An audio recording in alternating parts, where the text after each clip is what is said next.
Ukraine war started. And I remember you from that. And then when I saw you here at the Anarchist Bookfair in Binghampton, I said hello. And I was like, I don't really remember what we said at that panel. But you did, of course, because you're a real militant tendency. So, of course, you know your line. And I forgot mine. So, what's your memory from that event? Well, I think, first of all, the event was moved to a church because the University of Columbia canceled us, essentially, because they tried to control the script and who was going to do what, which platypus refused to abide by, which was very good of them. So that's how we ended up in that church. In terms of the content, I think it was early on in the war and people were just trying to figure things out, what was going on.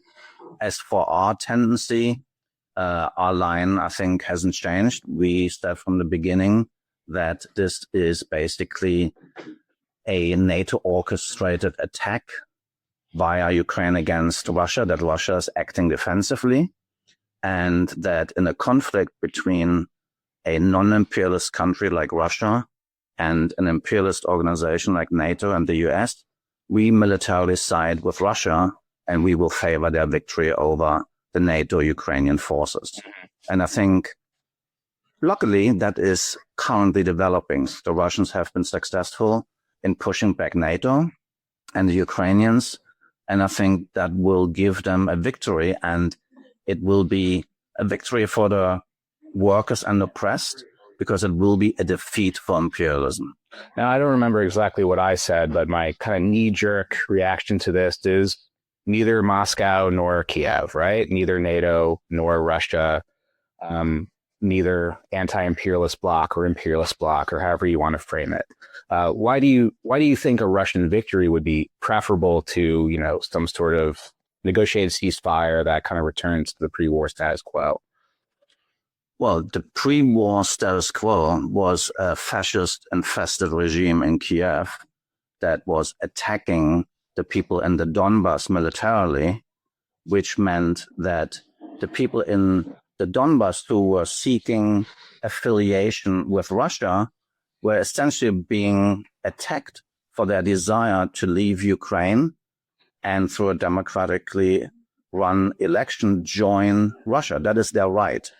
So the pre-war status was actually one in which Ukraine, Kiev, was trying to oppress by military force people in the East who just wanted to join Russia because they are Russians. Language chauvinist laws passed, right, within Ukraine. There were also attacks on workers, in the Ukraine, which is not to say that Russia is a champion of human rights or anything like that. Far from it. It appears to me an extremely far-right regime. And it would seem to me that if they had succeeded in their goal, not only of taking certain regions of Ukraine, but also taking over Ukraine and folding it back into the Russian world, that the Ukraine would remain a very far-right place, just under a sort of different ruling class. So that's where we make a distinction between political support and military support, and what the long-term ambitions of the U.S. and the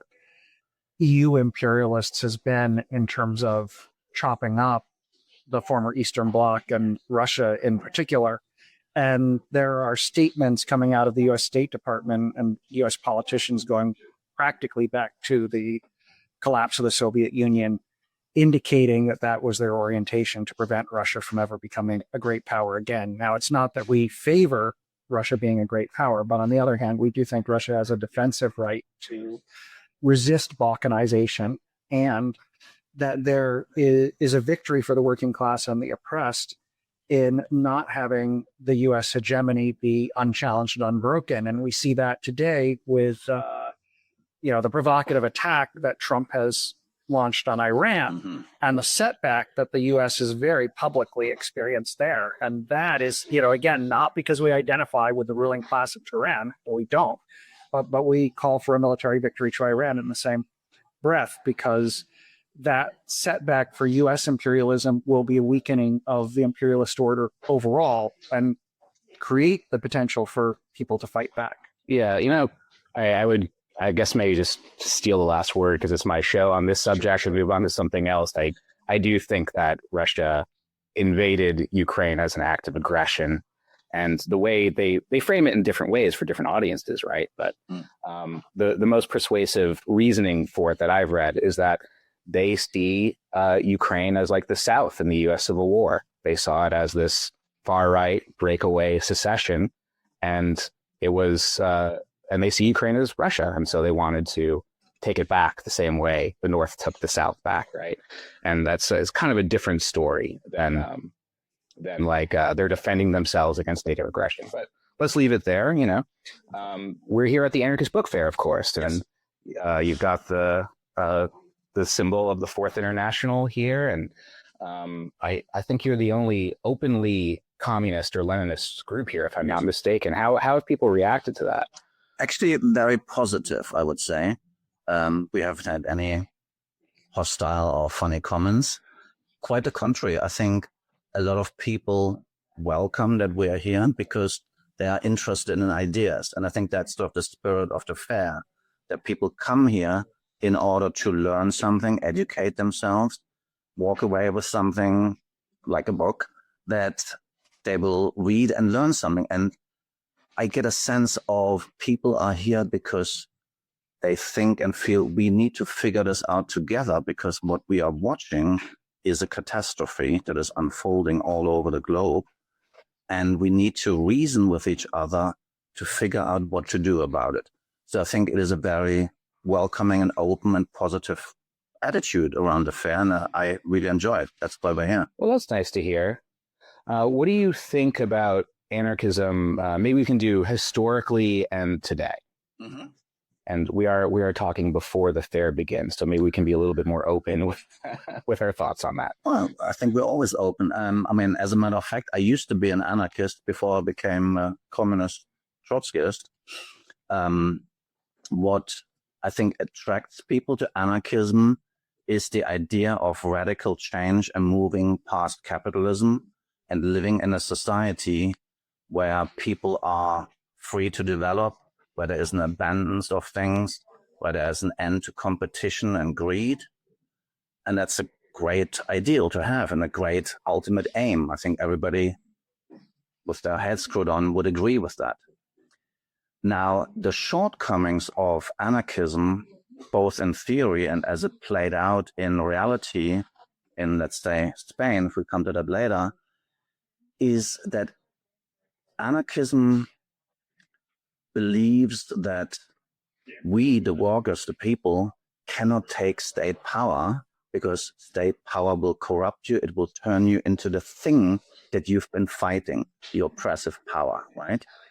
So they want to skip that stage of state power and move kind of immediately into a post-capitalist society without the authority of the state.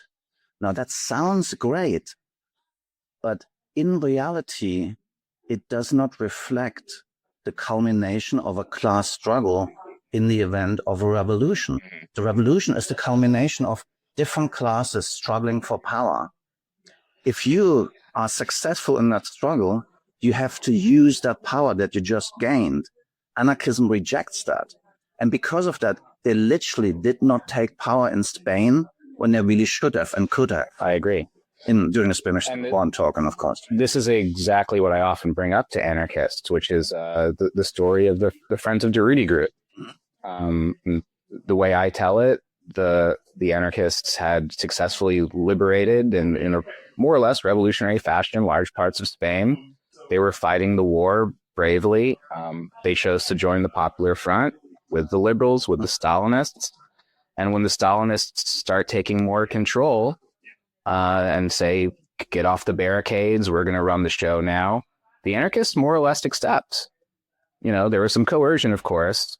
And the vanguard, in my opinion, the political vanguard of the anarchists, the Friends of Durruti group, which was small for the anarchist movement in Spain, but it had maybe 70,000 members, or at least comrades or something, were saying, no, we are not going to leave the barricades. In fact, we need a revolutionary junta of the military and the workers and the peasants. Mm-hmm. And the Trotskyists at the time, or the Palmists, you know, see that who are much smaller, see that they're saying this, and they're like, wait, what did you just say? Let's go, let's do it. And apparently the Friends of Drury group did not want to meet with them. Maybe they were just busy, or maybe they were just hostile to Marxism. But when I tell anarchists this story, I say, look, when the anarchists win, they kind of do have to set up something like a dictatorship of the proletariat. Do you think that's a fair reading of the story? Yeah, I mean, I think in terms of the Friends of the Rotary and their role, I think that's correct, especially because I think the Friends of the Rotary came very close to having an understanding that was similar to Trotskyism or Leninism. Yeah. The need By to have accident. a disciplined unit. Or actually not by accident. Or is it at the forces when you're confronted by them and realistically grappling with them with a really revolutionary program leads you to approximately the same position. Right. So that's what works. And I mean, that's why we've written, say, on platformism, which we also think within the Russian context was one of the better attempts at organizing by anarchists. You like Makhno's platformism? That's where it started. Yeah. I think Makhno's more complicated, but a similar story where they had something like a state, right? And I also like to tell anarchists that you say "smash the state," right? That's like an anarchist slogan, but who are you quoting? You're quoting Karl Marx. But so, what do you think a dictatorship of proletariat means, like in your idea? That's one way of saying the rule of the working class. It's the working people who produce everything running society. It means that the class that is the majority and produces everything we enjoy is running society. We think it took the form historically in Russia of Soviets, workers' councils, basically the producers running the show. And it is, contrary to what the name might suggest, the dictatorship of the proletariat is actually the most democratic way of running society, because the people who produce are also the people who run society. It includes the total majority of people, and thereby is the most democratic form of organizing. I think you point to maybe a branding issue there, right? Is there another way of can we come up with a new term for it, or maybe there's a historic term that's better? Well, I think we can say workers' government within the U.S. context, and it's perhaps less off-putting and less scary. The problem is also, though, the way in which sometimes that term gets co-opted by the Social Democrats or labor rights to mean something else that isn't what we mean, to mean like a Scandinavian model or something that allows capitalism to continue with a veneer of working class participation in the government, So I think context is important when you're using a term. Maybe the way you use it in different audiences varies for strategic reasons in terms of, if I'm in a union meeting, am I going to stand up and say, well, we want to be for the dictatorship of the proletariat, or am I going to say, well, we want a workers' government? So it's about the audience too. And in my time in the struggle, I think there have been some moments where the anarchists have actually been somewhere at the vanguard of, whatever real movement exists in that direction. Occupy Wall Street, for example, or the student occupation movements that preceded it. The George Floyd uprising, the anarchists kind of, I think, understood that better than the rest of the revolutionary left. But I think today the anarchists have really fallen behind in terms of, in the first Trump term, they were kind of part of this Popular Front resistance movement. Now I'm not really sure what anarchists are doing. They're involved in the anti-ICE stuff, which is like another kind of resistance movement, right? But what kind of struggles do you see today that you think are moving in this direction? I mean, in terms of the anarchists and what is happening, I'm not claiming to be an expert, but I think one of the challenges of anarchism at the moment is that, just like the Marxist left, it is very fragmented, and there is no cohesion via an agreed program of thought. There's some group doing mutual aid here, there's some other group doing anti-ICE work there, and it's all good, don't get me wrong, but I think it is lacking cohesion, just like the Marxist left. You think platformism would be an advance in the right direction for anarchists? Probably. Yeah. Because it would put the centrality of program on the agenda again, and the need to organize And a tactical rationale on as the well, program in a disciplined fashion, And I mean, we go back to Trotsky a lot, that, it's not that the objective situation isn't ripe for revolution, that in fact it's overripe or rotten. It's the subjective factor that's missing. It's the crisis of leadership. Mhm. And, we're in as bad a situation as we've been in the last quarter century that way as left as a whole, in terms of, that the knowledge is out there, but the left is very fragmented. Where do you see that leadership as coming from? Like, do you have an idea? Like, would it come from your tendency, or? We are very, very small. We don't claim to be able to, provide leadership to the masses. We're not at that stage. We're realistic about the small size of our organization. I mean, often leadership evolves in struggle, but the problem is that unless you have a kind of tested and experienced leadership, the leadership that spontaneously arises is often deficient in its capabilities because it is untested, theoretically underdeveloped, and practically semi-competent only. And I'm not saying this as a criticism, but I think this is the truth about, eruptions of class struggle. It has a lot of force, a lot of anger, a lot of potential, but the potential isn't realized because the same actors who take the street don't know what to do next. And that is a question of leadership. So that's why we subscribe to the idea that leadership in the vanguard needs to be developed and needs to be in place before the eruption occurs for it to become something other than a temporary outburst of anger. And I think the Bolshevik Revolution, and why we keep going back to it as our model, gives a good example of that. It's not the Bolsheviks orchestrated the collapse of Tsardom. The collapse of the Tsar was largely a product of the actual corruption and incompetence of the ruling class and the horror of the First World War.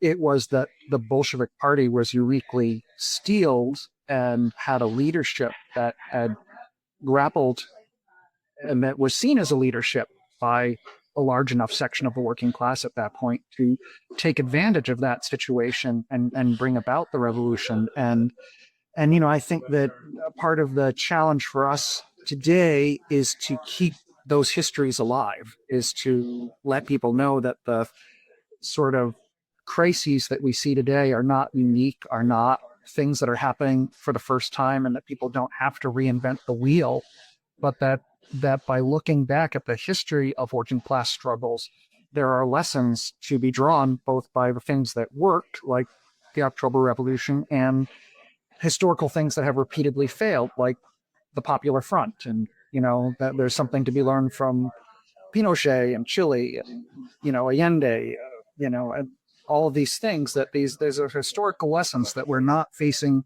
these situations for the first time every time. Just ask one last question along these lines, is that I'm not part of the DSA, so maybe I have like a rosy view of it as an outsider, but it seems to me it's a multi-tendency organization that's done a very good job of preventing one sect from taking too much power. So there are these Stalinist sects, these Trotskyist sects, even there's some kind of like anarchist sects who have been involved in DSA. Despite its democratic socialist name, it's very multi-tendency in that way. And it's a large organization. And they're also typically largely involved in the struggles of our time. Do you think that some kind of leadership might be developing there? Is that a place to look to? Definitely not in the current configuration, because the people in DSA essentially have decided that they are going to be tied to the Democratic Party. They're not even social democrats yet, because they haven't even managed to separate themselves from the bourgeois political organization. That is typically the achievement of the workers' movement when they set up their own party, the Labour Party, the Social Democratic Party, etc. DSA hasn't even done that yet. They are, so far behind what is necessary that as long as they are tied to the Democratic Party, it will just be a fig leaf for the Democrats. If they were serious, they would leave the Democratic Party and try to set up an independent workers' party. Now, that would be an interesting development, and then it would be interesting to see different tendencies within a true American Labor Party. But that is not what the DSA leadership wants, as far as I'm aware. And of course, we're aware that there are tendencies within DSA right now calling for a break with the Democratic Party. And I was actually, full confession, a member of DSA when I was 16 years old. Wow. Split in 1991 over the Gulf War. But from what I can see, it's still a safety valve for the discontent and the left wing of the Democratic Party. And the Democratic Party remains, as a party of the bourgeoisie, the graveyard of social struggles in the U.S. where movements get co-opted into it. And I don't see the DSA leadership allowing an insurgency that breaks away the organization as a whole and moves it another direction. Whether I think there are subjectively revolutionary young people who are drawn to it and whether something could split out of it, I think there is a potential at the moment, although I'm not sure that potential is as great as it was when Sanders was actively contending for the presidency. If you look at the DSA numbers, they seem to go up and down. But when Donnie in office, they'll have a surge of popularity again until there's disappointment and frustration with him that he's not able to realize his agenda, which seems quite likely because, he's going to encounter one obstacle after another from a governor, from the ruling class in New York City, et cetera. So in that sense, would you prefer to see him fail in his agenda? I don't know if it's a matter of preference to the degree that there are sincere reforms. Like, was free busing good? Is free childcare good? So for me, I live in New York. That's definitely supportable. On the other hand, like to not recognize the reality that this is not building socialism in one city, and that he's already had to retreat from some of the positions that he initially had regarding, say, police, for pragmatic reasons, as he would pitch it, that this is going to remain within a capitalist framework, right? This is right. All right. Thanks for talking. Thank you.